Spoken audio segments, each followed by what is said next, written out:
Bonjour à tous, merci pour votre introduction. Grand plaisir d'être ailleurs que dans les Alpes de temps en temps. Toujours beau de voir cette scène du Jura. Vous serez un peu indulgent parce que j'ai fini ma présentation à 1h30 ce matin. Vous savez pourquoi? Parce qu'on a un conseiller fédéral il y a un peu plus de 4 jours qui a décidé de chambouler un peu les règles du jeu. J'avais prévu vous parler de 2 espèces puisqu'en fait tout ça est organisé par l'association Jura-Loup-Lynx. J'avais prévu de vous parler des 2 espèces. Et puis je me suis dit que, vu l'actualité, j'allais me pencher sur une seule des 2 espèces et on ne parlera que du loup. Mais je vais volontiers, une fois à nouveau dans le Jura, pour vous parler du lynx, qu'on étudie aussi au sein de mon groupe. J'ai intitulé tout cela « Le retour des superbes prédateurs, la fin d'une très brève anomalie ». Et vous allez tout d'abord avoir une espèce d'historique de ce qui se passe. Après, on va voir le rôle que le loup peut jouer au sein de nos écosystèmes et son facteur en fait de promotion de la biodiversité. Et puis finalement, on va se pencher plus sur cette question de la gestion de cette espèce, puisque c'est un thème d'actualité, avec des petits soucis évidemment là derrière. Alors si on regarde la situation générale, je ne voulais pas remonter à des centaines de milliers d'années. Je suis parti dans mon petit survol de ce qui s'est passé avec cette grande faune. Je remonte à 50 000 ans. La grande calotte glaciaire sur le nord de l'Europe, la grande calotte glaciaire sur les Alpes qui fait que la Suisse est quasiment complètement recouverte de glace. Et puis ces massifs montagneux, ils vont progressivement se libérer des glaces. La colonisation par la végétation se fait très rapidement par la suite. On a les ongulés sauvages qui vont apparaître dans le système, et puis les grands prédateurs qui vont suivre. Et puis finalement, à peu près il y a 45 000 ans, vous savez que Homo sapiens traverse en fait le Bosphore et commence à coloniser l'Europe par les Balkans, ainsi que l'Asie avec une autre souche qui part à l'est. Alors cette faune qu'on a actuellement dans les montagnes, que l'on retrouve aussi évidemment dans la chaîne du Jura, pas seulement dans les Alpes, avec le bouquetin et le chamois, qui sont des espèces qui sont probablement apparues parmi les premières. Puis on a les cervidés, avec le cerf et le chevreuil. Et puis dans la foulée, quand on a des proies, c'est très rare que les prédateurs ne soient pas présents assez rapidement sur le territoire, et avec nos 2 grands prédateurs, le lynx et le loup.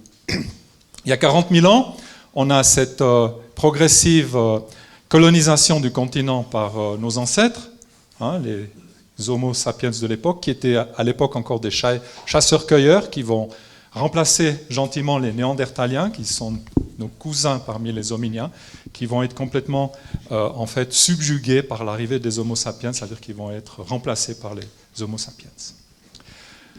C'est aussi cette période où on voit tout d'un coup des grands changements, pas simplement la colonisation du continent par l'homme à partir des Balkans, mais on a aussi, après quelques dizaines de milliers d'années, les chasseurs-cueilleurs qui sont remplacés par les éleveurs qui viennent de l'Orient, du Proche-Orient, et qui vont coexister pendant des millénaires avec les chasseurs-cueilleurs qui sont nos ancêtres préhistoriques. Donc, dans le système, l'homme et son bétail, on peut dire, c'est les derniers arrivants. Si on revient beaucoup plus près de chez nous, de notre époque, au XIXe siècle, il faut bien se rendre compte d'une chose, c'est qu'avec les armes à feu et le poison, on a quasiment exterminé tous les éléments de la grande faune. Alors je l'appelle alpine, mais alpine au sens générique, pas au sens géographique, c'est-à-dire que le Jura est inclus dans ce terme. Les armes à feu, avec leur fabuleux développement, vont permettre d'atteindre des animaux qui étaient hors de cible auparavant. Et puis l'usage du poison est également quelque chose qui va permettre de décimer cette grande faune. Et on va aller très loin dans cette décimation, puisque si l'on regarde... Voilà, il y a un petit problème technique. Est-ce que c'est bon? Si on regarde parmi tous ces animaux que vous avez là représentés sur l'image, il n'y en a aucun qui va vraiment bien résister à cette pression et à cet impact humain. Avec la baisse des populations de proies, on va observer en fait que les derniers grands prédateurs qui subsistent dans le paysage, pour pouvoir essayer de vivre, ils vont se rabattre sur les animaux de rente, ce qui va accélérer encore plus en fait le processus de persécution et qui va conduire à une éradication totale de la plupart de ces espèces. Et la situation est telle qu'au début du XXe siècle, en fait, on n'a guère que le chamois qui survit dans ce système. Il est quand même incroyable d'imaginer qu'une espèce aujourd'hui aussi abondante que le chevreuil, ou une espèce qui revient vraiment très rapidement maintenant comme le cerf, avait disparu de nos paysages, en fait, en même temps ou un peu plus tard que, par exemple, le bouquetin qui, lui, comme vous le savez, a survécu seulement dans une petite poche en Italie. Donc on n'a guère que le chamois qui, en fait, est épargné par ce processus d'éradication. Alors quand je parle d'anomalie, je veux parler de ce petit siècle où cette grande faune, elle a été absente. Parce que très tôt, au début du XXe siècle, soit les milieux de la chasse, soit les milieux de la protection de la nature se sont dit on ne peut pas laisser les choses passer ainsi, on va progressivement essayer de rétablir, de réhabiliter ces espèces dans le système, en pensant évidemment d'abord à réhabiliter les espèces proies. Vous avez ici un petit historique, je pars à moins 10 000 ans avant notre ère, c'est la fin de l'époque glaciaire, quand on a toute cette diversification dans nos paysages de cette faune, l'arrivée des humains, le développement de l'agriculture et tout. Avec ici une balise, alors vous savez, la civilisation du petit chasseur, c'est ce qu'on trouve en Valais centrale. Il y a 5000 ans, on avait déjà des cultures très élaborées qui vivaient dans ce paysage alpin et qui avaient évidemment développé une culture agricole et une culture de l'élevage. On arrive avec la naissance du Christ, il y a de cela 21 siècles, et puis tout d'un coup on a ce siècle juste avant notre période actuelle où on a une absence de ces prédateurs. Donc j'insiste beaucoup là-dessus, c'est que les prédateurs c'est une part qui est en fait inhérente de nos écosystèmes. Ce n'est pas quelque chose qui nous arrive et qui nous tombe sur la tête. Il y a juste cette petite phase ici d'anomalie qui en fait détonne dans le paysage, tout le reste étant en fait une longue période avec la présence des prédateurs. Alors ici, vous avez une estimation relative de la population de loups. Cette population, elle a été évidemment éradiquée pas à pas jusqu'à son extermination totale dans le territoire suisse et dans les Alpes et dans le Jura à cette époque-là.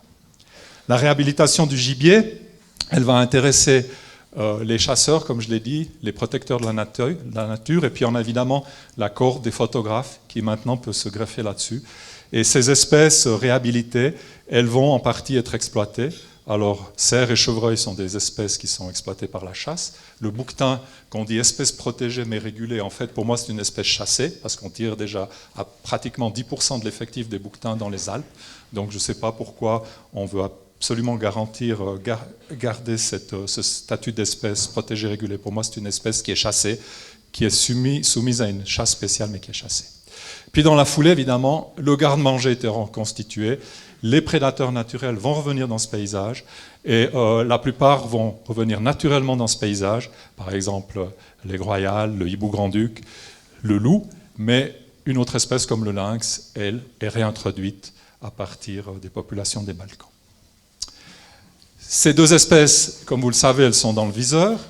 On sait très bien que même s'il n'y a quasiment pas de cas de régulation du lynx en Suisse, on a une pression de braconnage qui est élevée. J'aurais pu vous parler de cet aspect-là de la question par rapport au contexte où on fait nos travaux de recherche, c'est le Valais.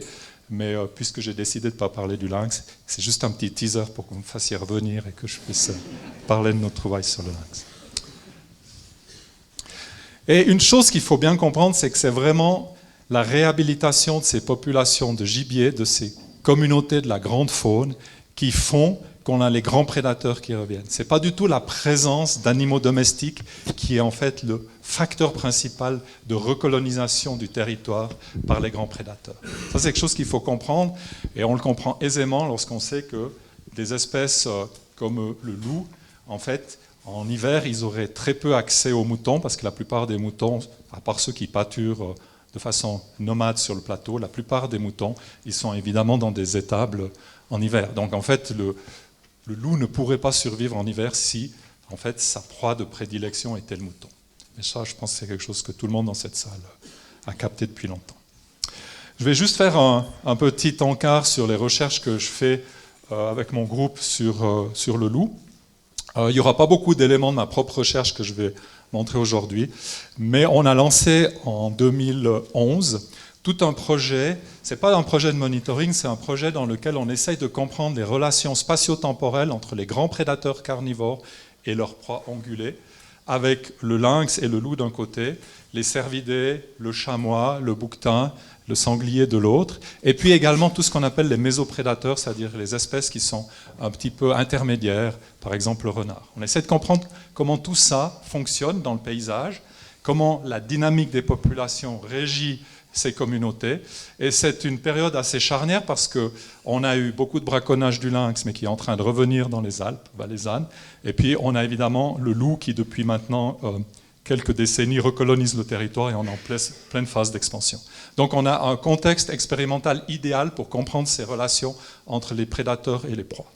Alors pour travailler, on a différentes techniques. On utilise les fameux pièges photographiques que tout le monde connaît et utilise à Essian actuellement. Et puis on travaille aussi sur des traces d'animaux dans la neige. Alors, pas vraiment pour les prédateurs, parce que les prédateurs sont souvent difficiles à capturer dans la neige, ou en tout cas l'été, il y a une douzaine d'années quand on a commencé ce projet.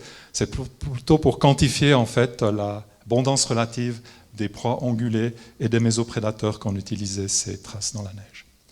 Ça a été fait par mes deux techniciens de terrain, Stéphane Metta et François Biola, qui ne travaillent plus pour mon groupe, l'un étant parti à la retraite, l'autre travaillant comme biologiste dans le canton du Valais actuellement. Et on a essayé de faire des premières analyses sur les données qui étaient déjà disponibles après quelques années, après 5 ou 6 ans, on a pu commencer à faire des premières analyses. Et ce qui est très, très intéressant, c'est qu'on a fait des modèles qu'on appelle des modèles éco-géographiques ou des modèles spatiaux pour comprendre qu'est-ce qui faisait que des loups s'installaient dans une région donnée. Et c'était intéressant de voir que les variables qui étaient explicatives, c'était la densité du cerf, la densité du chevreuil, et que ces deux espèces à elles seules expliquaient 60% en fait de la présence des loups dans le territoire. Ça veut dire qu'il y a d'autres paramètres qui entrent en ligne de compte, mais on a là vraiment un signal que le driver de la présence, le facteur qui fait qu'on a des loups qui s'installent sur une région, c'est l'abondance de ces deux espèces proies qui sont dans beaucoup de régions du monde les cervidés, les proies principales du loup. Mais on a également d'autres facteurs, comme par exemple les précipitations hivernales qui jouent un rôle. Les loups vont, s'ils ne peuvent pas, dans les régions qui sont le plus enneigées. Et puis alors, ce qui était intéressant de montrer, c'est que les réserves de chasse aussi, elles ont pu être de façon quantitative démontrées comme jouant un rôle dans l'installation de ces loups. Ce qui est très intéressant parce que ça montre que ces réserves de chasse, elles ont vraiment une fonction à jouer pour la grande faune et l'écosystème. Alors, quand on parle des proies principales et des cervidés, on se pose évidemment comme biologiste toujours la question de ce qu'on appelle la coévolution. La coévolution, c'est en fait les interactions qu'on a entre les espèces dans le milieu, en l'occurrence ici une interaction qui est la prédation, et ces interactions, c'est ce qui modèle en fait les espèces. Rien de ce que vous observez autour de vous dans la nature ne résulte pas de la sélection naturelle ou de la sélection sexuelle. Alors c'est la fameuse qu'on dit théorie de l'évolution, je pense qu'on ne devrait plus l'appeler la théorie de l'évolution, mais la loi de l'évolution, tant en fait elle régit tout ce qu'il y a autour de nous dans le monde du vivant. Et quand on regarde un animal, il faut toujours se poser la question, on peut l'admirer pour sa beauté évidemment, mais quelle est la fonction en fait de la morphologie par exemple, ou du comportement d'une espèce dans son système. Alors là, je ne vais pas vous parler de la ramure du cerf, parce que vous savez tous que plus vous avez une belle ramure chez les cerfs, et plus vous êtes attractif pour les femelles, et plus votre harem va être costaud. Mais la question qu'on peut se poser, c'est pourquoi les cerfs, ils ont des si grandes oreilles, des si grands pavillons, et qui sont toujours en train, en fait, de les balancer à gauche à droite pour essayer de détecter les moindres sons dans leur habitat. Est-ce que c'est pour écouter le cor des Alpes? Évidemment. Pourquoi est-ce qu'ils ont si longues pattes? Est-ce que c'est parce qu'ils n'aiment pas quand l'herbe des prairies les chatouille sous les aisselles? Pas sûr. Non, c'est pour détecter le loup et les prédateurs, tous ces bruits qui sont émis dans le paysage. Et puis évidemment, les pattes, c'est pour courir et échapper aux prédateurs. Donc la sélection naturelle, elle lie intimement le loup et les cervidés depuis des temps immémoriaux. Et la question qu'on doit se poser, c'est que maintenant que ces deux espèces arrivent en contact et qu'on rajoute un autre prédateur à nouveau dans le système avec les décisions qui ont été prises dernièrement, comment cette sélection naturelle elle peut continuer à opérer et faire en sorte que ces espèces elles gardent ce qu'on appelle leur fitness, qu'elles soient optimisées pour l'exploitation des ressources dans leur milieu. Alors, nos résultats, ils ont montré également des choses qui sont très intéressantes. Sur la base des transects dans la neige, on a pu faire des estimations de densité plutôt d'abondance relative, à vrai dire. Et ce que vous voyez sur ce graphe ici, c'est la densité relative des cerfs, la densité relative des chevreuils, et puis là, vous avez la probabilité de présence du prédateur, en l'occurrence le loup. Et grâce à ces analyses statistiques, ce qu'on a pu montrer, c'est que sur une surface donnée qui fait un demi-kilomètre carré, en fait, quand vous atteignez un pic de 1,5 cerfs par kilomètre carré en moyenne, vous avez tout d'un coup un optimum pour la présence de loup, et après sa présence va être relativement stable au-delà de cette densité, de cette abondance relative. Et si l'on regarde la situation du chevreuil, et ces modèles font que pour arriver à avoir ces courbes, on exclut une espèce au profit de l'autre et vice-versa. On s'aperçoit que pour le chevreuil, on est plutôt à un pic à 4 individus par kilomètre carré. Et si vous regardez ce ratio ici de 1,5 à peu près sur 4, 4,5, vous avez exactement le ratio qui est représenté par la biomasse de ces deux espèces en moyenne dans le territoire. Ça veut dire qu'en fait, pour que le loup trouve un territoire qui ne serait pas habité par les cerfs avec seulement des chevreuils, il faut qu'il ait une grande présence de chevreuils dans son territoire pour arriver à s'installer et coloniser le territoire. C'était quelque chose qu'on n'attendait pas à pouvoir démontrer aussi facilement, mais ça répond à toutes les lois de ce qu'on appelle le fourragement optimal chez les espèces animales. Sur la base de ces transects dans la neige, on peut ensuite établir des modèles qui montrent où est-ce que dans le territoire on va observer les plus grandes densités, les plus grandes abondances de ces proies. Et puis on peut faire évidemment la même chose avec le loup. Et si vous regardez en fait ces deux cartes, vous voyez qu'on a une très grande congruence entre la présence des loups. Plus la couleur est bleu sombre ici, plus vous avez de loups. Et la même chose ici pour les deux espèces de proies qu'on a combinées, parce que les loups tentent à alterner entre ces deux espèces de cervidés. Voilà, ça montre ce que la recherche peut nous permettre à mettre en évidence. Pas forcément évident d'arriver à démontrer ça quantitativement, que ces espèces proies, c'est elles qui, en fait, tirent tout le système loup à elles-mêmes. La place du loup écologiquement dans nos paysages, elle est assurée grâce à la présence de cette grande faune, il n'y a aucun doute là-dessus.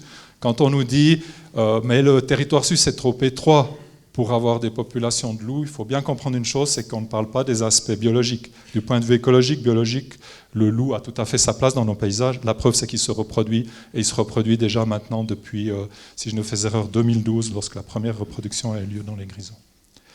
Maintenant, il y a l'aspect psychologique, ce qu'on appelle la capacité de tolérance ou la capacité de charge psychologique ou émotionnelle. Et on a vu ce matin avec Madame Epstein les liens entre les émotions et puis la perception qu'on a du monde sauvage.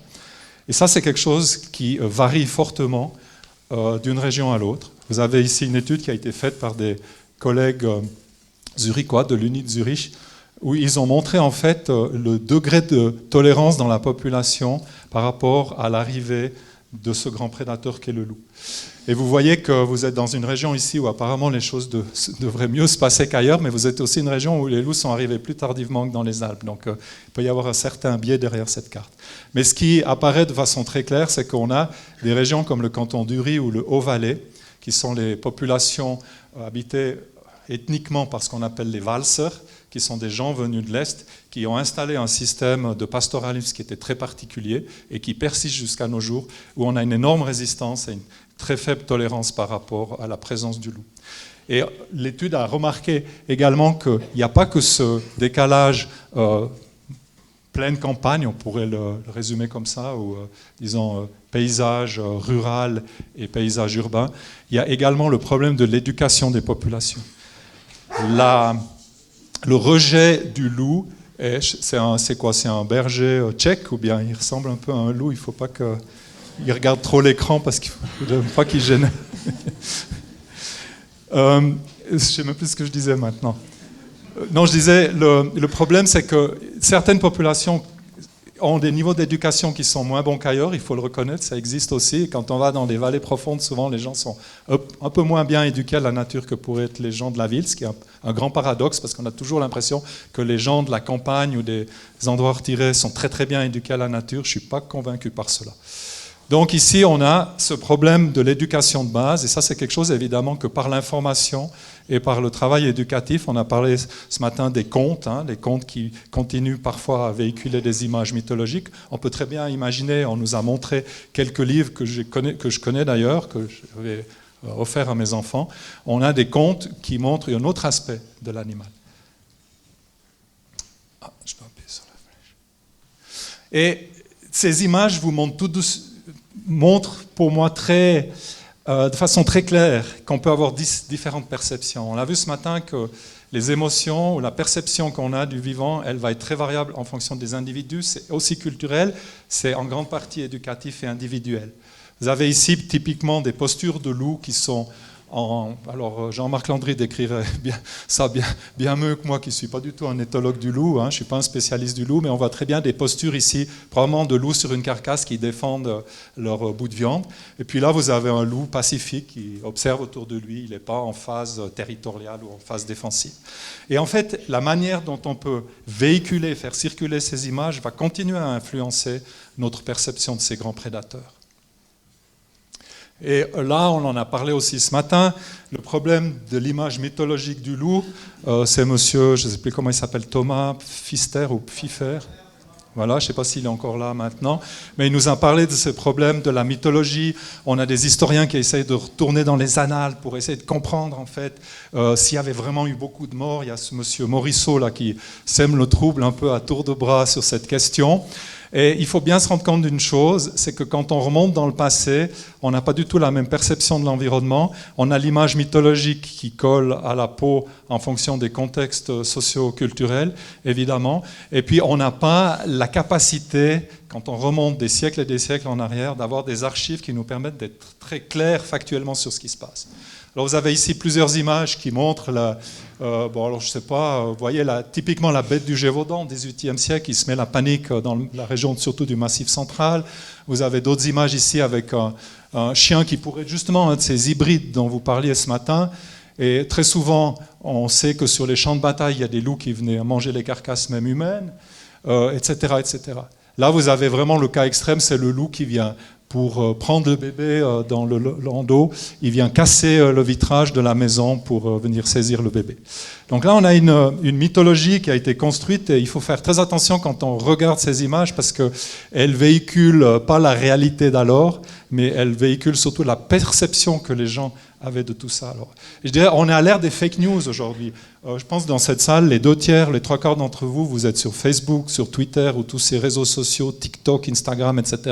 Vous savez très bien comment on peut très rapidement en fait, faire circuler des propos ou des images qui sont de nature psychologiquement destructrices parce qu'elles sont fondamentalement fausses. Mais je dirais les fake news, ce n'est pas une invention des réseaux sociaux. Les fake news, elles existaient également au Moyen-Âge, elles existaient également dans les siècles passés. Et puis ici, un petit parallèle pour vous montrer que l'iconographie peut fortement influencer la perception du public, d'autant plus quand l'animal n'est plus là autour de vous, que vous ne le côtoyez plus dans vos paysages, avec là une image d'un aigle royal et une image d'un gypaète barbu. Alors vous voyez l'aigle royal, typiquement il emmène une fille qui doit avoir, disons, au minimum 3 ou 4 ans avec sa jupe, donc ça on dit peut-être long sur ce qu'il y a là du point de vue psychanalytique sous-jacent. Ce qui est complètement impossible. Et puis là, vous avez le gypaète, vous avez 1, 2, 3, 4 gypaètes qui harcèlent un berger. La seule chose qui est factuellement correcte dans cette image, c'est le fait qu'il y a un squelette. Les gens de l'époque avaient compris que les gypaètes mangeaient la moelle des os. Le reste, c'est de l'imagerie véhiculée faussement. Et la question que je pose... Maintenant, vous avez même des aigles dans le Jura. Est-ce que quelqu'un d'entre vous, quand il parcourt les crêtes du Jura, il a peur d'être attaqué par un aigle ou d'avoir ses enfants qui sont pris par un aigle? Est-ce que ceux d'entre vous qui vont dans les Alpes, où on a les gypaètes barbus maintenant qui se reproduisent et qui colonisent le territoire, est-ce que vous avez peur d'être survolé par un gypaète à 15 mètres? Non. Eh bien, il faut bien s'imaginer qu'il y a quelques décennies ou quelques siècles, les gens avaient peur quand un gypaète les survolait à 10-15 mètres, curieusement, pour voir ce qui se passe. Et là, on a des changements qui sont radicaux au niveau des paradigmes de la perception qu'on a du monde vivant. J'insiste beaucoup là-dessus parce que cette imagerie, cette iconographie populaire, elle a véhiculé des mythes pendant très longtemps et je pense qu'on est encore très oblitéré par les mythes que cette iconographie a véhiculés jusqu'à nous. Là, vous avez un autre exemple, c'est de nouveau un gypaète qui attaque un berger sur une pointe rocheuse qui essaye de le poignarder. Voilà, c'est un autre monde. Ce matin, on a eu online la conférence de John Linnell, qui est un collègue et un ami en fait, et il a fait tout ce travail sur la dangerosité que le loup peut représenter pour l'intégrité physique de l'homme. Vous en avez beaucoup parlé, il y a eu beaucoup de questions qui ont tourné autour de là, et avec mon collègue et ami Ralph Mans, qui travaillait pendant longtemps au Cora, qui va quitter prochainement le Cora, on a essayé de prendre les deux rapports de Linnell. Donc vous avez dit très justement ce matin, il y a deux rapports de Linnell, un publié en 2002 et un en 2021. Suite 2002 va prendre toute la période depuis 1950 jusqu'à 2000 et regarder tout ce qu'on sait sur ces attaques, en fait, qui peuvent être fatales du loup sur l'homme. Et puis ils ont refait ce travail pour la période suivante, c'est-à-dire les 20 années qui ont suivi, c'est-à-dire à partir du début du millénaire. On en a publié, ça peut intéresser certains d'entre vous, avec l'association Fauna Valley, qui publie un bulletin 2 fois par année. On a publié une synthèse avec les tables dont on a parlé ce matin, mais qu'on n'a pas pu voir. Et si ça intéresse quelqu'un, allez taper sur Internet fauna.vs, et puis vous pouvez aller chercher le numéro 41, je crois que c'était novembre 2022, où on a fait en fait une recension de ces deux travaux. Donc on ne veut pas s'arroger ce travail, mais on a publié ça en français et en allemand pour que, de notre côté, on ait autre chose qu'une synthèse en anglais que tout le monde n'a pas envie de lire. Et ce qui ressort de cela, c'est qu'en fait, si l'on prend la période, alors on a synthétisé les deux rapports, hein, il faut bien voir on les a mélangés pour bien comprendre ce qui se passait. Si on regarde les attaques fatales sur l'homme dans le monde occidental, alors ici on parle essentiellement de l'Europe et des États-Unis, on n'a pas tenu compte par exemple de ce qui se passe en Russie, de ce qui peut se passer ailleurs, parce que dès qu'on dépasse un peu les pays qu'on pourrait dire démocratiques, on se bute en fait à la validité de l'information. Et vous comprenez très bien ce que je veux dire. On a maintenant un conflit dans l'est de l'Europe. Quand vous voyez comment les médias, par exemple, de la Russie peuvent communiquer sur certains processus en cours, vous pouvez bien imaginer que la communication sur la faune, qui reste quand même un enjeu secondaire par rapport aux grands enjeux de la société, eh ben, elle est factuellement biaisée. Donc on doit faire attention quand on traite les sources, et John Linnell l'a dit de façon très claire ce matin, il faut vraiment aller loin pour être sûr des cas qu'on a. Mais enfin, si on regarde cette période de 1950 jusqu'en 2020, donc les deux rapports Linnell, puis qu'on regarde les attaques fatales sur l'homme dans le monde, donc les attaques létales hein, du loup sur l'homme, eh bien, on a 11 cas qui sont vraiment documentés. Je viens de voir hier soir, en préparant cette conférence, qu'une des deux attaques d'Amérique du Nord est remise en question. Il y en a une autre où on a apparemment une joggeuse en Alaska qui serait fait tuer par une meute de loups. Là, il semblerait que les faits soient clairs. Et puis, si on regarde les autres cas, c'est pratiquement toujours des cas qui sont liés à la rage. D'accord ? On a quelques cas en Espagne d'enfants qui auraient été tués par des loups, mais dans des circonstances assez spéciales, dans les années 1950 surtout. Et là, il y a un point d'interrogation là derrière. Donc, étant donné qu'on a la rage qui est éradiquée de chez nous, quand on sait que même un renard enragé il va venir vous mordre les mollets pour essayer de transmettre la maladie, on peut bien s'imaginer que quand c'est un loup qui est enragé puis qui s'en prend à vos mollets, vu la puissance de la mâchoire d'un loup, qui est quelque chose quand même de phénoménal, qui a quand même un risque non seulement d'être mordu, mais un risque de contracter la rage. D'accord ?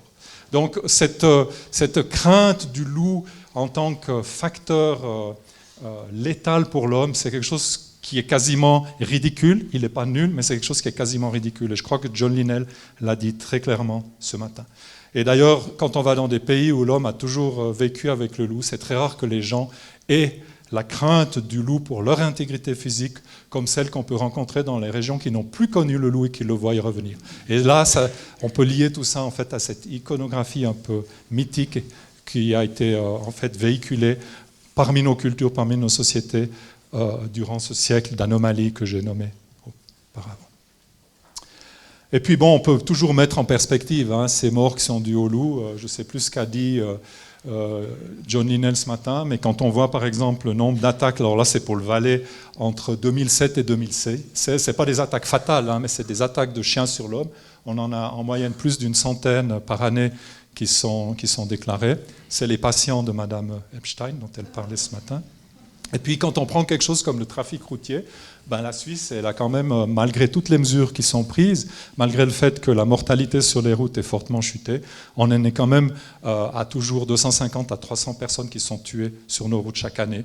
Ça fait aussi la une des journaux, mais des fois j'ai l'impression que ça fait moins la une des journaux que les moutons qui sont tués sur l'Alpe. Ça montre qu'en fait, on est dans un système où notre anthropocentrisme biaise de façon parfois assez radicale le propos. Donc cette peur qui est atavique, qui peut être jusqu'à un certain point compréhensible, on peut dire qu'elle est excessive, et on peut le dire au vu des statistiques. Et puis, ce mythe, je l'ai déjà mentionné avant avec ces 3 portraits de loups dans des attitudes différentes, on peut continuer en fait à le communiquer.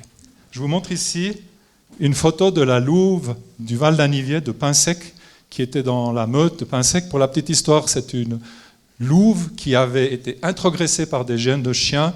Probablement, elle avait une grand-mère, je ne sais plus exactement, mais enfin un ancêtre qui était un chien. Et cette louve, elle a été braconnée. On n'a jamais, évidemment, en Valais, jamais retrouvé le coupable. Mais quand vous voyez l'image qui est véhiculée dans les médias, c'est ça. C'est le loup mort avec la gueule ouverte. Et je soupçonne même qu'on allait lui ouvrir la gueule et lui a sorti la langue pour faire la photo. Donc ça, c'est une manière, via les médias, de continuer à communiquer une image mythologique du loup. Et ça, c'est la même louve, quelques jours auparavant, prise par nos pièges photographiques dans une position calme. Elle est en train de se promener dans le paysage, etc. Donc vous voyez qu'on peut jouer sur l'image de façon très très subtile et continuer à colporter des mythes qui ne devraient plus avoir cours. Alors sur le loup, on projette bien de nos craintes par rapport à cette dangerosité. Je dirais que quand on regarde ces visages d'un homme et d'un loup, ces yeux d'un homme et d'un loup, il y a une forme de ressemblance. Nous sommes des omnivores, mais en même temps des prédateurs. Les loups sont aussi des prédateurs. Une des caractéristiques des prédateurs, c'est d'avoir les yeux sur la face. D'accord ? Donc, en fait, on se sent proche de cet animal déjà par sa physionomie, par la forme de son visage. Et puis, évidemment, en plus, le loup, doté d'une intelligence exceptionnelle. Quand je dis exceptionnelle, je pense qu'on sous-estime l'intelligence animale en général, celle du loup en particulier, quoiqu'on fasse beaucoup de progrès dans cette direction. Mais le loup est un animal sociable. Il va vivre dans des meutes qui sont en fait des familles élargies, et il a un système social qui se rapproche en plus du nôtre. Donc en fait, c'est un peu notre alter ego dans le monde animal. En plus, c'est un prédateur, et puis il peut causer, comme on le verra avec les animaux de rente, beaucoup de ravages autour de lui. Et on ne peut pas dire que l'homme n'est pas capable de causer beaucoup de ravages autour de lui. Je pense que je n'ai pas besoin de vous convaincre de la chose. On le voit dans certains milieux, toujours liés à cette image mythologique véhiculée des siècles et des siècles durant, comme un ennemi, un adversaire, plutôt que comme un auxiliaire. Et là, je pense qu'on pourrait voir les choses différemment. Je vous donne ici le cas du tableau de chasse du Valais, que j'ai actualisé hier, où vous voyez le nombre de cerfs présents. Enfin, c'est un effectif estimé. Dans la réalité, je pense qu'il y en a beaucoup plus que cet effectif estimé, présents sur le territoire du canton du Valais. Puis ça, c'est le tableau de chasse en orange, le nombre de cerfs qu'on tire chaque année en Valais. Alors, il y a chaque année un objectif qui est fixé pour arriver à contenir la population. Il faut savoir que le cerf, il a un taux d'accroissement intrinsèque de 30%. C'est une espèce extrêmement prolifique, ce qui fait qu'on peut la chasser relativement aisément. Mais l'objectif, c'est-à-dire le tableau de chasse fixé par les services, les agents cantonaux, il n'est jamais atteint et on doit organiser des chasses spéciales pour en tirer plus.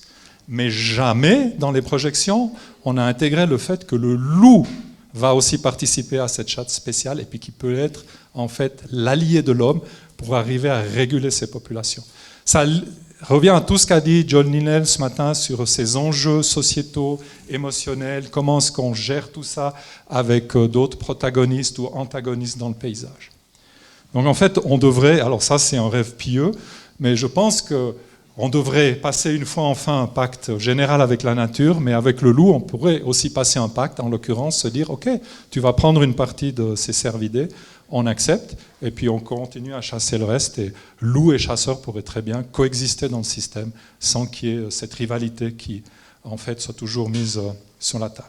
Donc je parle ici d'un pacte avec les loups, c'est le titre d'un film, sauf erreur, dans une perspective un peu différente.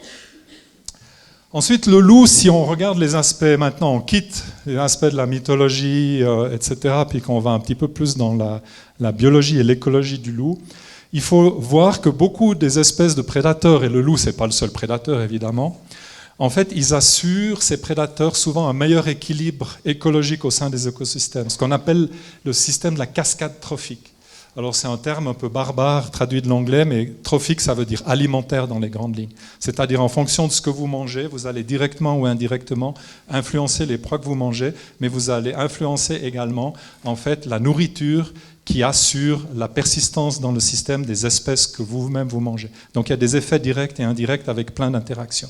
Alors on a ici un cas que je vous présente, même s'il est, je dois le dire, controversé. Il y a quasiment tous les 2 mois un article qui paraît là-dessus, qui critique un peu les résultats de cette étude. Pour le moment, ça n'a pas vraiment été tranché, ce débat. Mais vous avez dans le parc du Yellowstone, en Amérique du Nord, la situation qui prévalait au milieu du siècle passé, avec pas mal de végétation dans les fonds de vallée, parce qu'on avait très peu de population d'ongulés, donc très peu d'abrutissement de la végétation, notamment le long des rivières.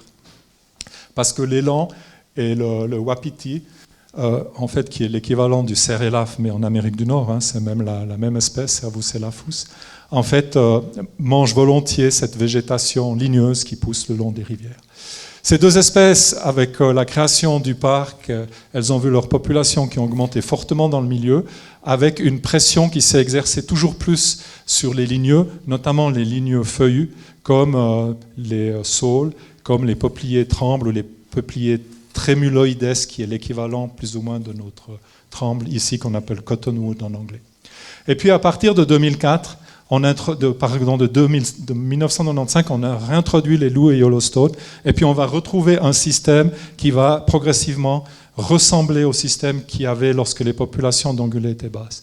Et ça va permettre à des espèces de survivre dans le milieu. Par exemple, les castors ont des populations qui sont beaucoup plus denses maintenant qu'autrefois. Pourquoi ? Parce qu'il y a plus de saules, il y a plus de peupliers, donc ils ont plus de nourriture pour subvenir dans le système. Et puis l'IA au sein, aussi, alors comme un autre facteur indirect, c'est que la prédation, ça peut paraître incroyable, mais elle favorise le stockage du CO2. Ça a été démontré dans le bassin amazonien. Là, vous avez de la grande faune, vous avez en fait plus d'arbres de très grande taille qui ont plus de densité de bois, donc qui stockent beaucoup mieux le CO2. Et ceci est permis parce que lorsque vous avez les grands prédateurs ou des grands animaux sauvages, vous avez une circulation des propagules, c'est-à-dire des graines ou des pousses, qui vont permettre à certains de ces arbres de pousser dans le système. Et quand on perd les prédateurs, on baisse la capacité de stockage du CO2 dans ces habitats. Et puis ça fait l'objet également par l'équipe de Schmitz de plusieurs études en Amérique du Nord. Ils sont très prolifiques sur le sujet. Ils essayent de montrer que quand on fait du rewilding, donc du réensauvagement, qu'on laisse des écosystèmes se redévelopper selon leur bon vouloir sans intervenir, en fait on augmente la capacité de stockage. Et les prédateurs, ils ont un rôle à jouer là-dedans. Ça a été démontré pour les écosystèmes tempérés et boréaux. Pour les écosystèmes de savane ou la prairie nord-américaine, c'est quelque chose qui n'est encore pas tout à fait clair. Il semblerait que c'est plutôt le contraire, qu'on baisse la capacité des herbages de stocker le CO2. Les forestiers suisses sont tout à fait conscients de cette problématique. Quand on a eu les grands enjeux de la loi de 2020 qui a été refusée par le peuple en référendum, la société suisse de foresterie en fait, était contre cette loi qui voulait réguler les grands prédateurs, parce que pour eux, là où le lynx et le loup sont présents dans le territoire, on a un meilleur rajeunissement des forêts. Donc c'est exactement ce qu'on observe sur les images de gauche dans le Yellowstone. Un meilleur équilibre écologique est assuré quand les prédateurs sont présents dans le système. Ça peut paraître étonnant, mais on a la diminution par exemple des mésoprédateurs. Ici vous avez un loup qui poursuit un coyote en Amérique du Nord. J'en ai parlé avant, je vous ai dit, dans notre système expérimental, en fait, on observe ce qui se passe non seulement au niveau des grands prédateurs et de leurs proies, mais aussi les mésoprédateurs.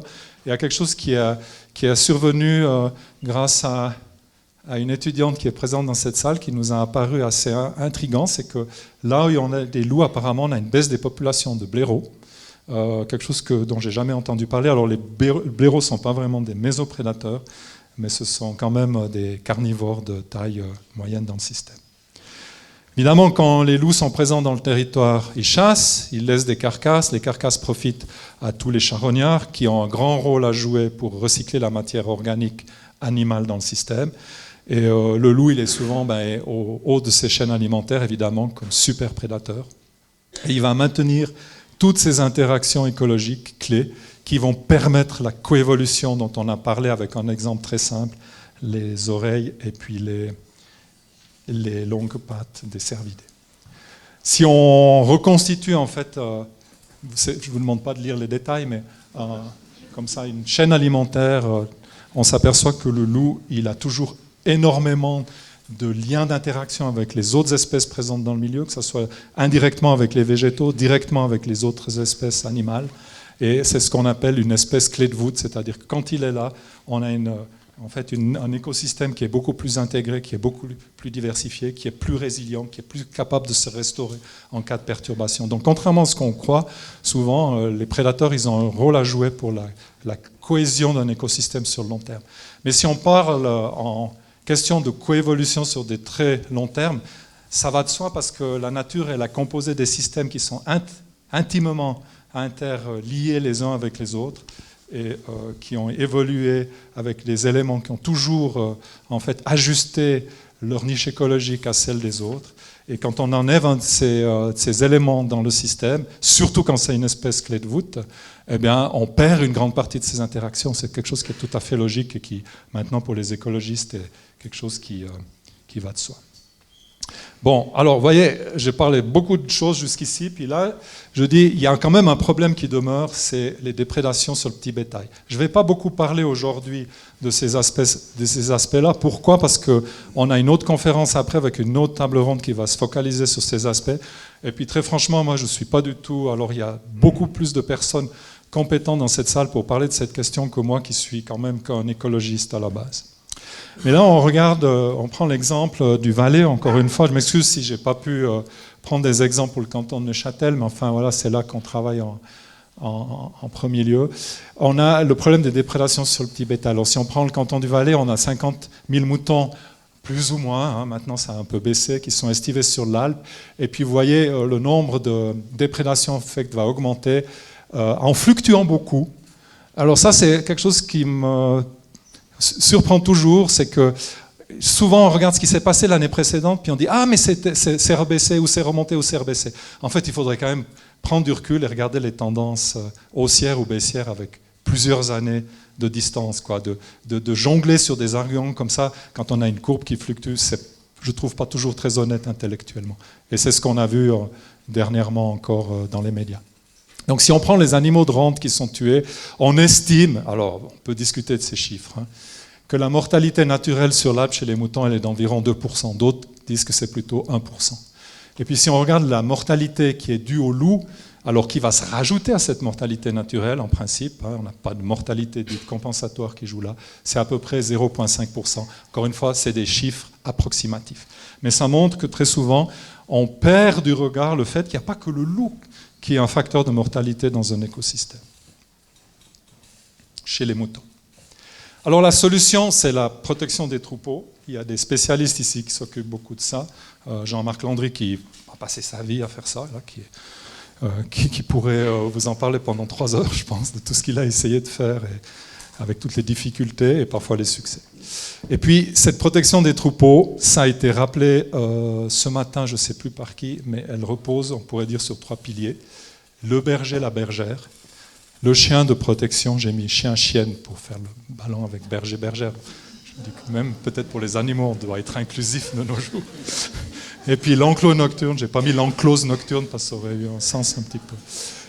Et en fait, il ne faut pas réinventer les systèmes. On l'a vu, la fin des glaciations, l'arrivée de l'élevage, il y a 8000 ans, on a 120 ans de pratique en fait, de l'élevage dans un paysage où vivaient les prédateurs. Et c'est ce système-là qui a été développé. C'est des siècles et des siècles d'ajustement du système pastoral au système naturel.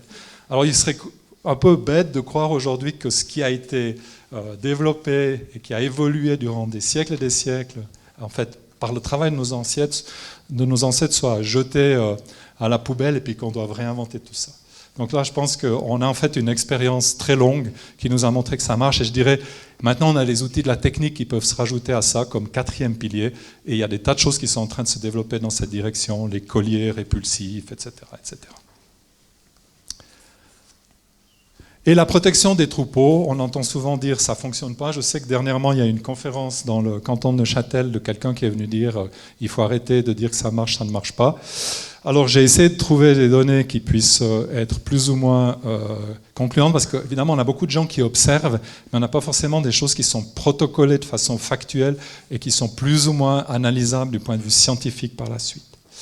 Mais lorsque l'on met en place les mesures de protection, on s'aperçoit que les loups ils vont se rabattre sur la faune sauvage, qui reste le gros garde-manger du loup, comme on l'a dit tout au début.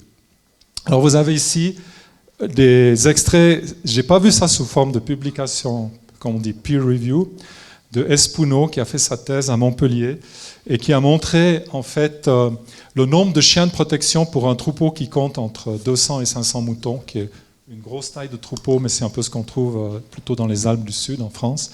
Et il a montré le pourcentage estimé de victimes parmi les moutons en fonction de 3 types de pastoralisme.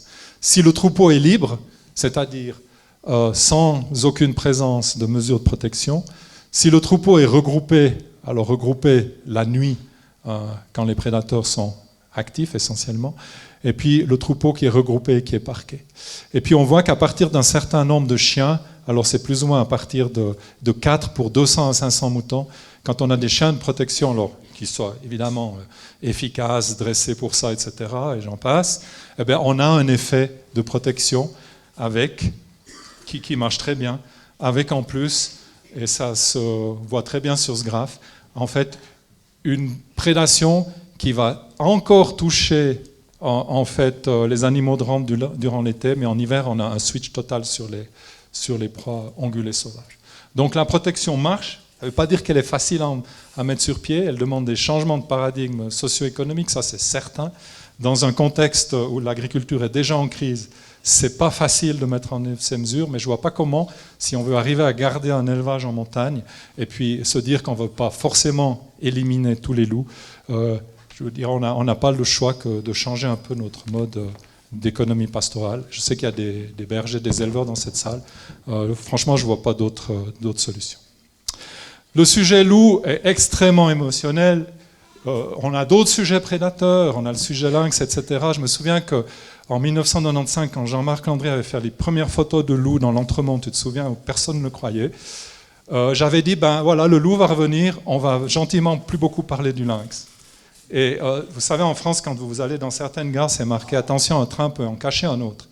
Et je me disais déjà à l'époque « Attention, le loup va cacher le lynx ». Et c'est un petit peu ce qui s'est passé dans le sens où la problématique de coexister avec le loup par rapport à la problématique de coexister avec le lynx, ça n'a rien à voir. D'accord ? Donc en fait, le lynx, on peut dire, il profite un petit peu de l'attention très focalisée qu'on a actuellement sur le loup. C'est très politisé, c'est très émotionnel. Il faut qu'à un moment donné, on sorte de cette émotion. On doit faire attention, quand on développe des stratégies, à éviter d'être trop dans la croyance et d'essayer d'utiliser la connaissance. Là, c'est une critique que je fais maintenant. Je crois qu'il y a toujours des politiciens dans la salle. Très souvent, nos politiciens ne connaissent pas les résultats de la recherche, soit parce qu'ils n'ont pas le temps d'aller les chercher, soit parce que les scientifiques ne sont pas capables de vulgariser ces connaissances. Mais attention aux politiques qui sont développées sur les croyances. Elles peuvent nous amener dans des impasses. Je vais y revenir. Je pense qu'il faut qu'il y ait un changement de mentalité. Là, vous avez le panneau d'un district franc fédéral, c'est le Yolital, en Valais, dans le Haut-Valais. Et ce parc, en fait, il met la limite, l'entrée du parc est à la limite de cet objet qu'est le parc d'Aletsch, qui est l'héritage du patrimoine de l'UNESCO. Donc quand vous rentrez dans le patrimoine de l'UNESCO, vous avez ça à vos pieds, c'est une plaque en métal, et puis juste à côté, vous avez le panneau du district franc fédéral avec mort au loup. D'accord. Là, ça montre la cristallisation qu'on a des différentes positions, puis ça montre en fait ce décalage qu'on a entre une certaine volonté générale du mieux vivre et puis cette hargne qu'on peut avoir encore liée à ces mythologies ou à ces effets de déprédation du loup sur les troupeaux.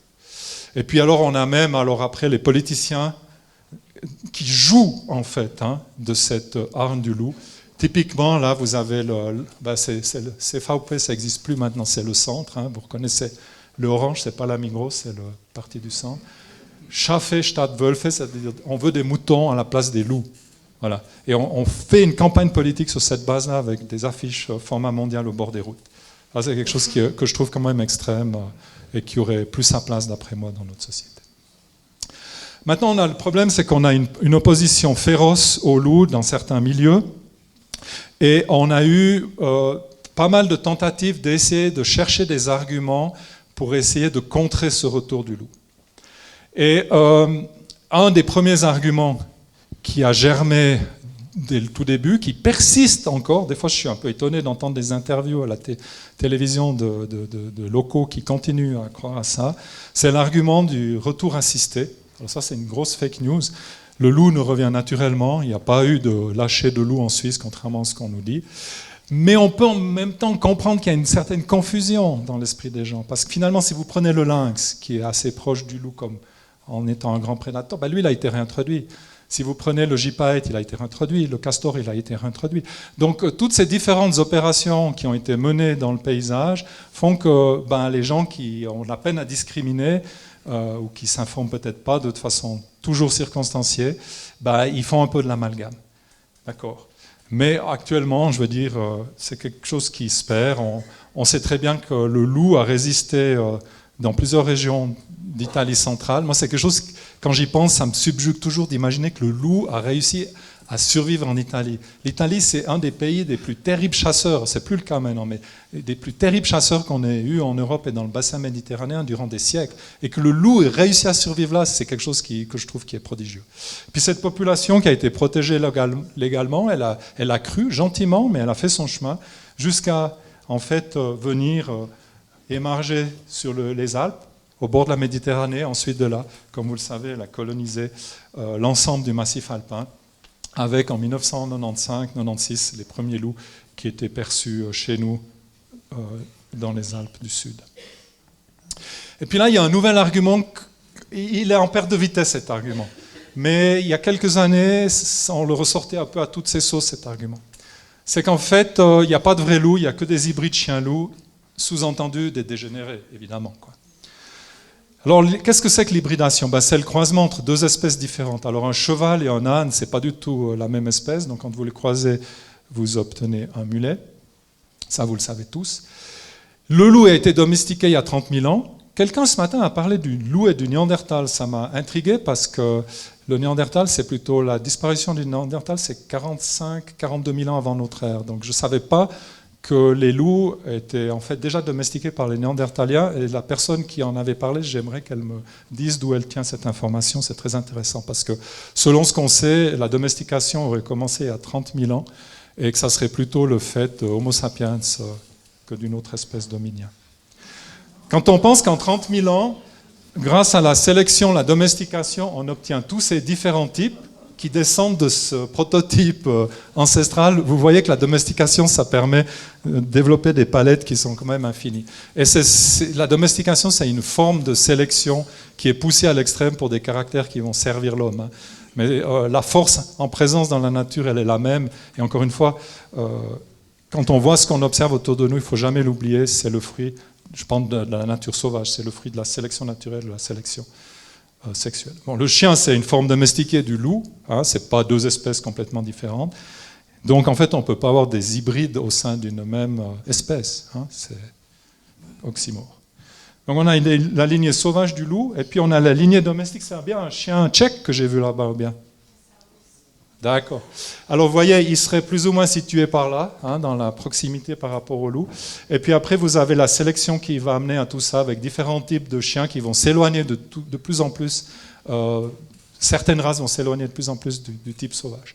Mais ce qui s'est passé, c'est que de façon récurrente, au cours de cette domestication, on a eu des croisements. Alors en biologie, en génétique, on ne parle pas d'hybridation, on parle ici d'introgression génétique, c'est-à-dire des gènes qu'une espèce, elle va aller cueillir dans une autre espèce, évidemment via la reproduction, via des croisements. Je vous donne un autre exemple d'introgression, le bouquetin. Le bouquetin qu'on a dans les Alpes, que vous avez ici au creux du vent, ils portent tous de l'ADN de chèvre. Pourquoi? Tous les bouquetins suisses portent de l'ADN de chèvre en eux. Pourquoi?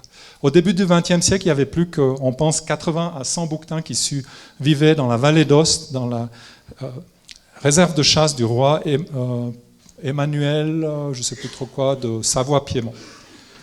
Il en avait fait, en fait, sa réserve de chasse privée, et c'est ce qui a permis de sauver cette espèce.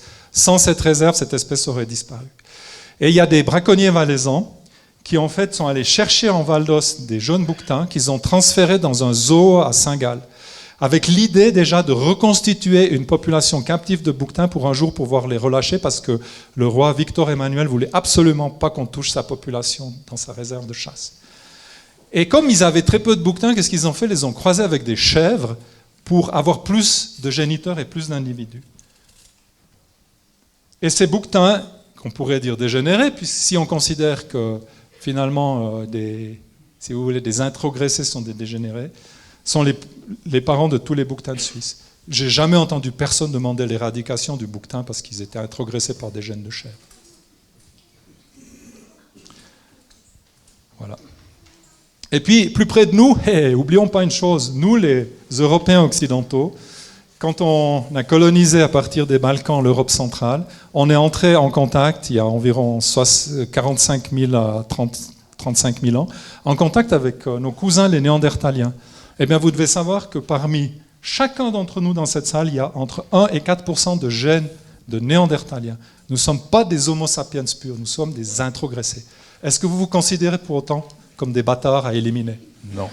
Alors je dirais que c'est un peu la même chose avec la situation du loup.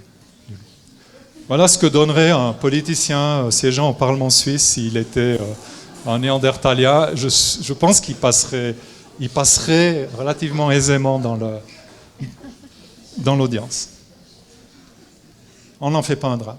Et puis enfin, il y a des analyses, alors là on vient dans le domaine scientifique, des analyses très poussées qui ont été faites sur ces introgressions en analysant 115 loups de Suisse, et seuls 2 montraient des signes de croisement, mais de croisement ancien, c'est-à-dire pas des hybrides de la première génération, mais des hybrides de la génération, je crois que c'est F3, le plus récemment introgressé, si vous voulez. Ça a été publié par l'équipe de Luca Fumagalli, qui fait toutes les analyses de loups en Suisse pour comprendre déjà en fait, ce qui se passe avec la population. Puis cette loup tirée dans le Val d'Anivier, en fait, c'est grâce à ça qu'on sait qu'elle avait, si je ne me trompe pas, dans la salle peut-être ces personnes savent, qu'elle avait une grand-mère qui était une chienne, mais cette grand-mère chienne, elle était probablement en Italie. Donc ça serait passé en Italie, donc pas chez nous.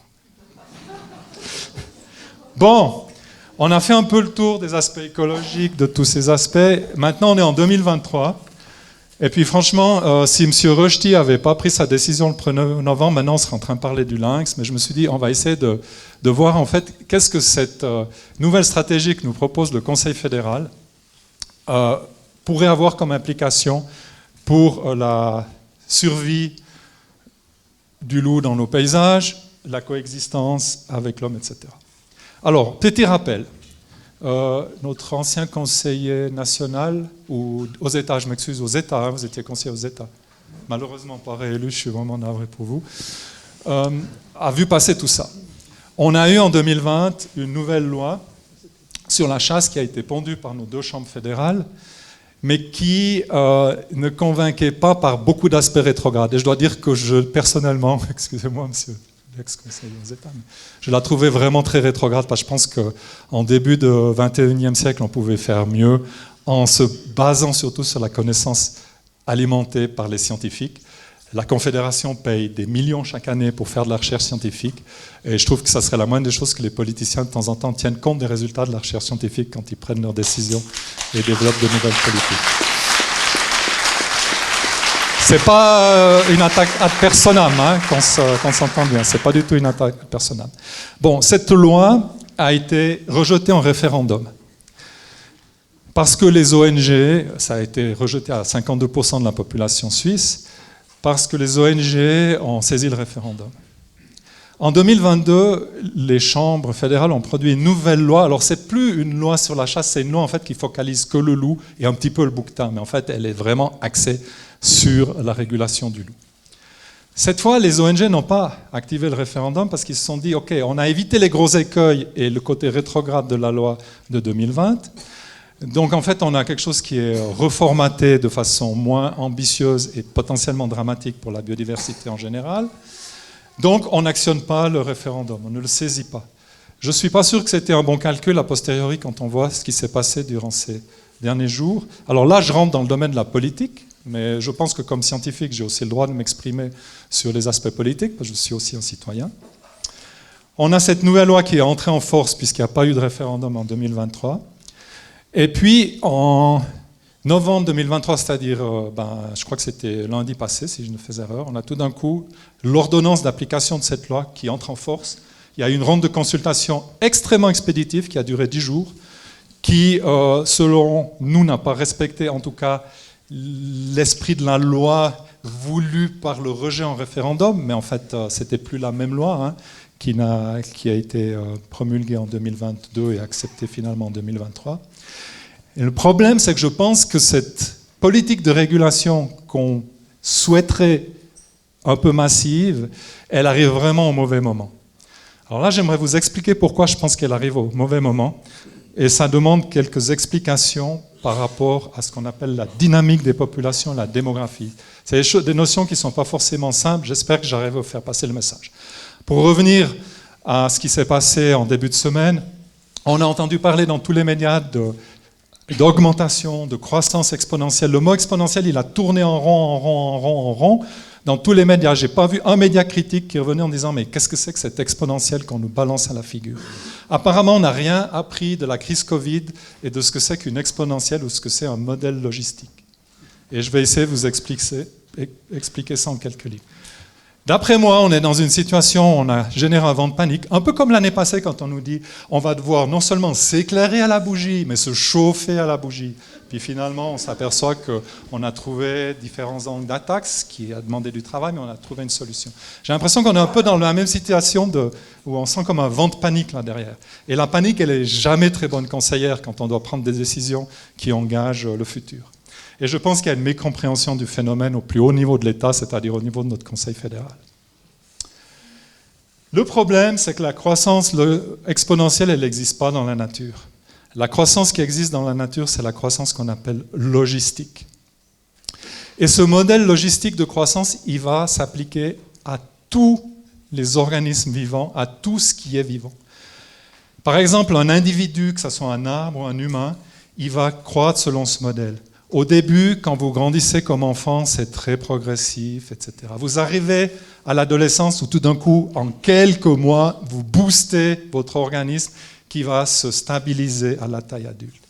C'est comme ça que croît un être humain, c'est comme ça que croient tous les êtres qu'on a sur cette planète. C'est pour ça que les arbres poussent très lentement au début, ils accélèrent en milieu de phase, puis après ils se stabilisent. Vous n'avez jamais vu un arbre ni un homme atteindre les nuages. Okay. Donc il y a un phénomène comme ça de régulation de la croissance du vent. Mais c'est aussi quelque chose qui dicte les processus, par exemple pendant les pandémies ou les épidémies. Ça commence petit à petit, tout d'un coup vous avez l'impression que ça s'emballe, mais après ça se stabilise.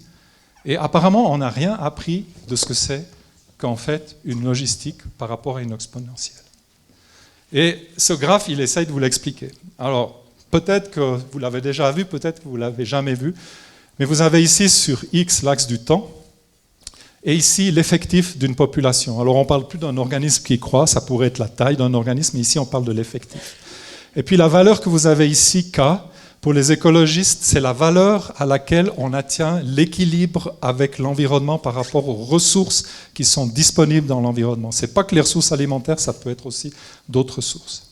Alors, au début, la population, elle croît très lentement, puis tout d'un coup, ça s'accélère, et puis, on a un point ici où on infléchit la courbe et puis on balance vers quelque chose qui va vers une stabilisation.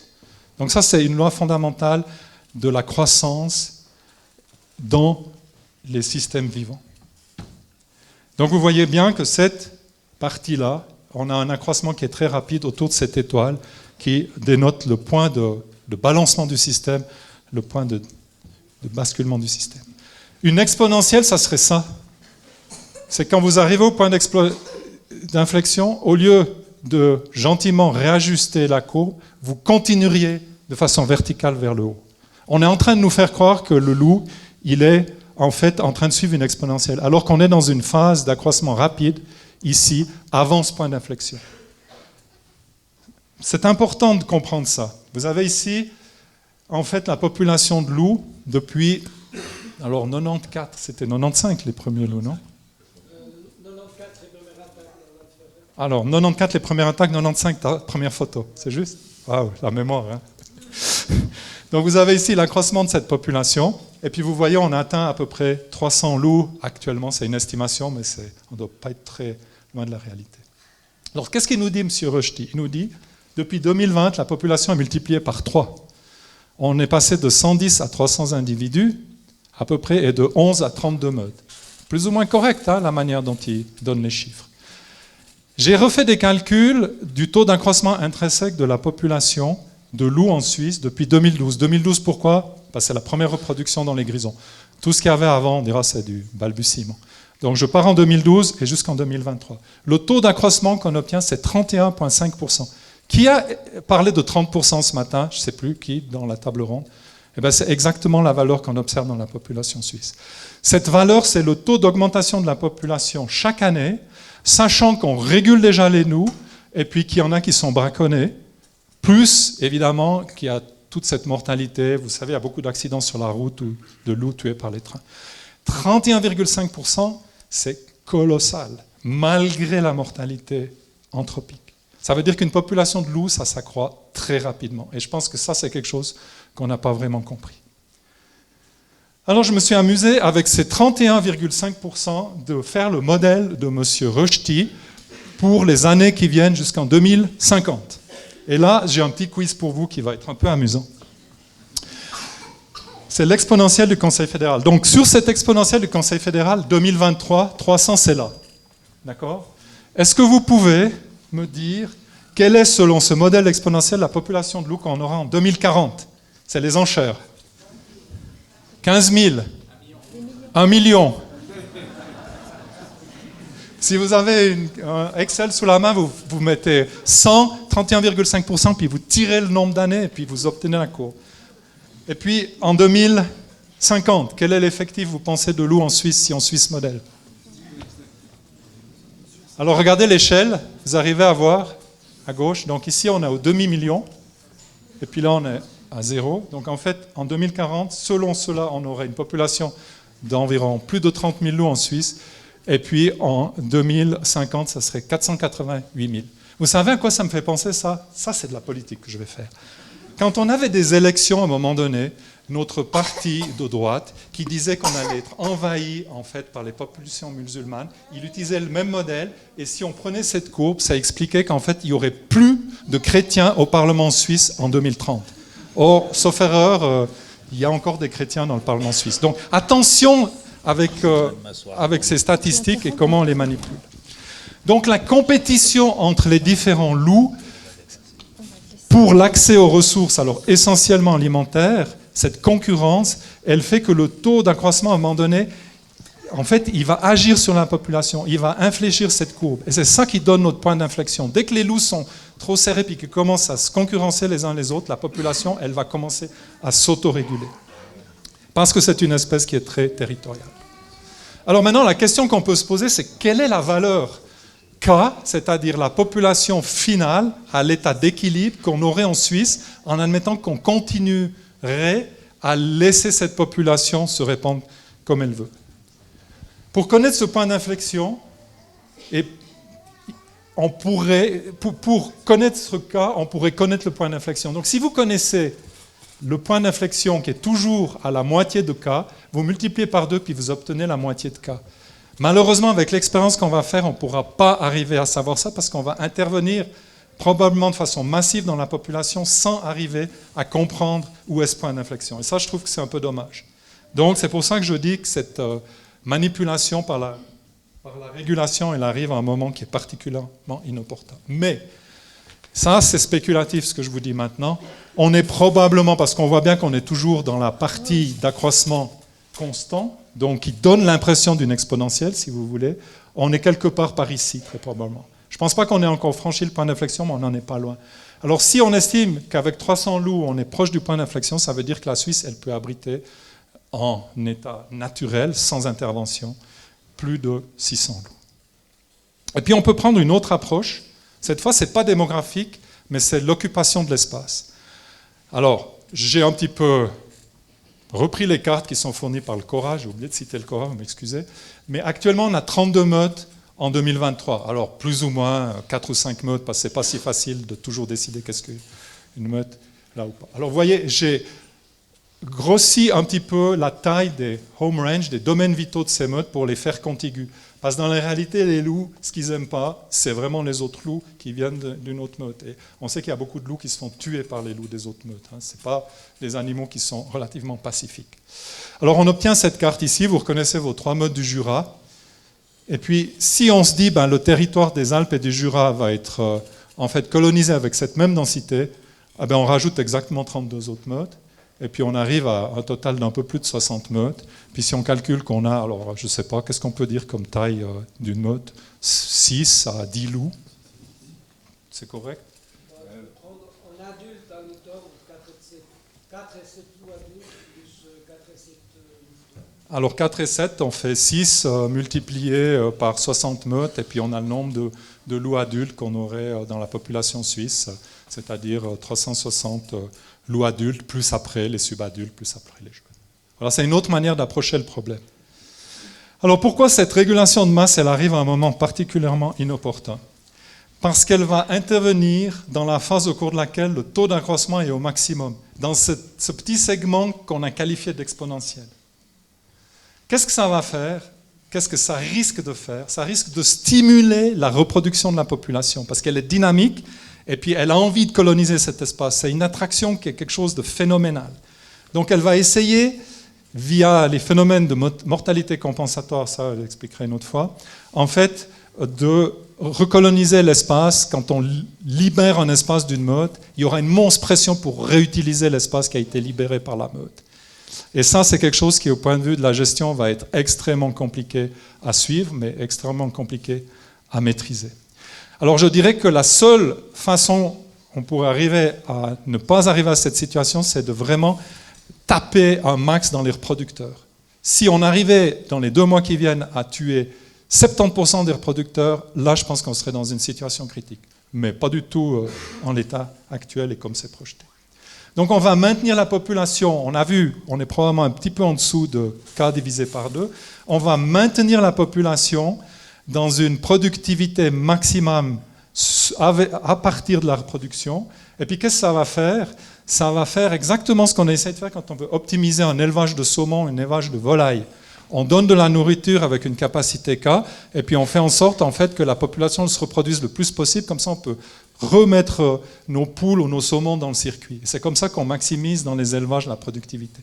Donc en fait, vous voyez très bien que si on fait ça avec les loups dans la nature sauvage, ça risque d'amener plus de gabegie que de solutions. Bon, ça je l'ai déjà dit. Donc c'est une expérience grandeur nature, on ne sait pas comment elle va être menée, mais qui est vraiment, vraiment très incertaine. Ensuite, bon, l'ordonnance, elle s'éloigne de la volonté populaire voulue par le référendum, mais la nouvelle loi de 2022, elle a été acceptée. On n'a pas ressaisi le référendum, mais ça n'a plus rien à voir avec l'autre loi. On a pensé que l'esprit qu'on voulait dans la nouvelle loi, quand elle a été refusée, il n'allait pas infuser cette nouvelle loi de 2022. Pourtant, certains aspects qui étaient problématiques de cette loi de 2020 rejetée ont infusé dans la loi de 2022. Alors, si on regarde la loi, pour justifier ces mesures de régulation, il faut tout d'abord qu'on ait des mesures raisonnables de protection des troupeaux, telles que prévues par la vulgarisation agricole. La difficulté, c'est quels sont les critères. À quel moment vous considérez que les critères qui ont été mis en place, en fait, peuvent nous permettre de dire oui, ce troupeau était protégé ou pas. Il y a du flou là derrière, je ne dis pas qu'on ne peut pas le faire, mais il y a du flou. Ensuite, prévenir un danger pour l'homme. Je crois que quand on parle danger pour l'homme ici, si j'ai bien compris, monsieur le législateur, peut-être vous pourriez nous dire, mais on parle de l'intégrité physique de l'homme qui pourrait être menacée par le loup. Ben, on a vu qu'on avait quelques cas depuis 1950 jusqu'à maintenant, donc c'est probablement un petit peu à côté de la plaque, excusez-moi.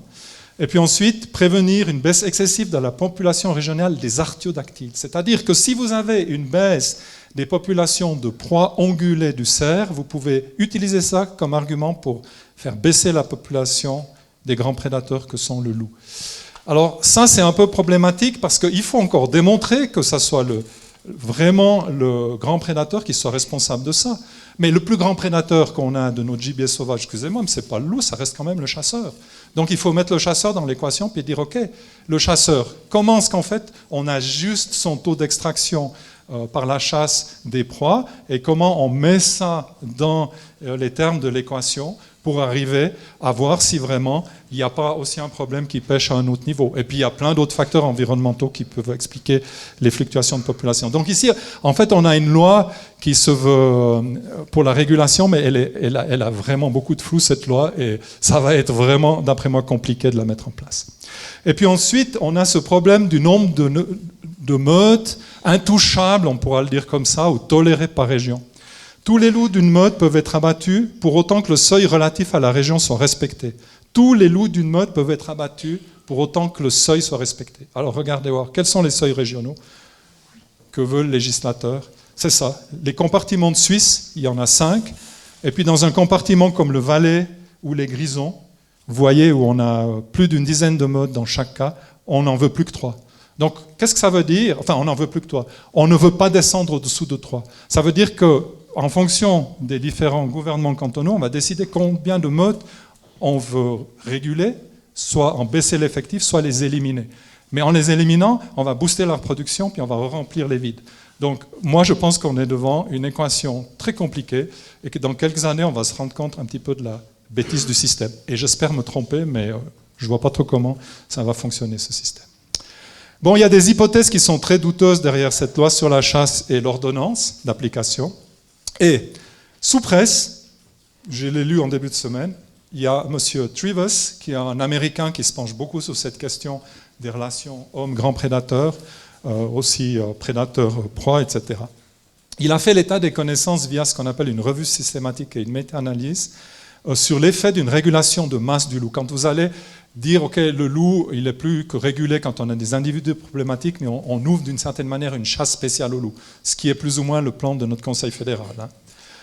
Eh bien, est-ce que ça... Première hypothèse, est-ce que le fait de tirer des loups relativement en masse sans beaucoup discriminer, ça augmente la sécurité pour l'intégrité physique de l'homme, donc les risques d'attaque? Vu que le risque de probabilité est quasiment nul, on peut dire que c'est une projection de l'esprit. D'accord. Est-ce que cette régulation de masse augmenterait la tolérance des humains pour le loup? Alors, là, ils ont étudié différentes régions, Scandinavie, Amérique du Nord, différents États des États-Unis et du Canada. Ils ont un effet contraire dans 6 régions sur 8 et un effet marginal dans 2. OK, beaucoup d'incertitudes. Quand on permet une chasse... On devrait parler de régulation, mais pour moi, on est déjà pratiquement à la chasse. Est-ce que, quand on autorise un tel quota de prélèvement, est-ce qu'on fait baisser le niveau de braconnage? Non. En fait, on augmente le niveau de braconnage. Ça a été démontré également par Guillaume Chaperon. Est-ce qu'on diminue les dommages aux animaux de rente? Alors ici, paradoxalement, on a des effets qui soient soit équivoques, soit nuls. C'est-à-dire que là, ce qu'on fait, c'est qu'on prend tous les articles de la littérature scientifique, on les scrute, puis on regarde les grandes tendances générales. Donc en fait, on n'a pas d'évidence actuellement que d'aller taper de façon massive dans les populations de loups va faire baisser les dégâts aux troupeaux. C'est une grande question. Ça serait bien de pouvoir le suivre. Après, est-ce que ça augmente l'abondance des ongulés sauvages? Encore une fois, les effets sont équivoques ou sont nuls. Donc on n'a pas actuellement, c'est peut-être un peu décevant pour vous si je conclus, on peut dire que la loi sur la chasse et la protection des oiseaux et des mammifères sauvages et son ordonnance d'application ne repose sur aucune base d'évidence scientifique solide. Ça ne veut pas dire qu'il n'y a pas d'effet, mais il n'y a aucune évidence scientifique. Ça veut dire que c'est fondé actuellement, cette stratégie politique, sur des croyances et des projections et non des connaissances établies. Je dirais que ce n'est pas problématique, hein, je l'ai dit avant, que notre législateur, en fait, n'écoute pas la science, ne lit pas les résultats de la science, malheureusement, et qu'il faut parfois des situations de crise extrême pour qu'on se dise « Ah, mais on a des scientifiques qui peuvent nous aider ». Pensez à la crise Covid au début, quand les agents fédéraux essayaient de se dépatouiller avec cette épidémie. Ils étaient contents d'avoir les scientifiques qui viennent à la rescousse pour leur expliquer ce qui se passait et comment on pouvait résoudre le problème. Eh bien, on en est là exactement comme au début de la crise Covid par rapport à cette gestion de la nature en général et puis, je dirais, de la gestion des grands prédateurs.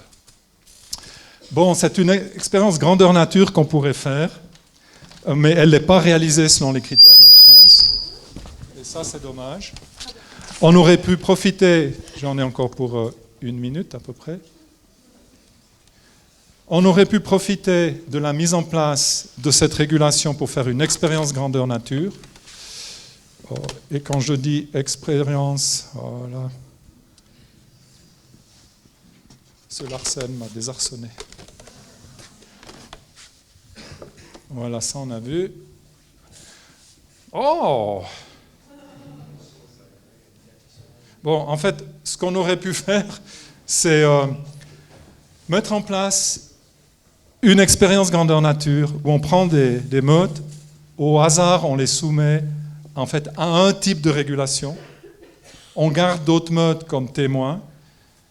Et puis, on réplique ça à travers le paysage. On a suffisamment de modes pour le faire. Puis après, on peut vraiment tirer de ça des analyses quantitatives qui peuvent conclure sur qu'est-ce qui marche et qui ne marche pas.